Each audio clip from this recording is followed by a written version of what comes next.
Morning, good morning, good morning. Good morning, good morning mga followers ko nga mga gwapo, gwapa.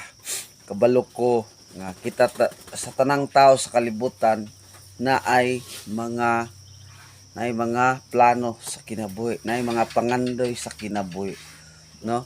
Mo na nga ikaw karon kung wala pa man nimo nakabot ang imong mga pangandoy sa inyong kinabuhi, ayaw lang gid og undang og pag-alaga Dios tong buhay na Dios mga katiil. Kana ra gid ang pinakasekreto mga katiil, kay wa gyud tawo nga wala nangandoy og mga kaharuhay sa kinabuhi.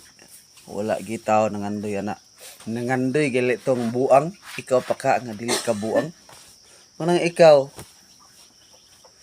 karon nga nagtan-aw sa akong video, sabta pag-ayo kay ikaw gihigugma pag-ayo sa Ginoo, no?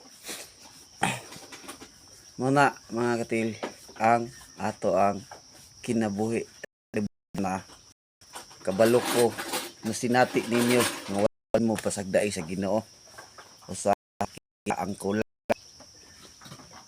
kay nga naman wala naman tay pagtagad, wala na tay pag-alagad sa Ginoo. Paning kamot aning kalibutan na wala deta kahibalo nga ang tinubdan sa panalangin naara kang Kristo Jesus mo nay sikreto sa kanang kana lang. God bless, I love you all, bye bye. Palihog kog share sa nakauyo.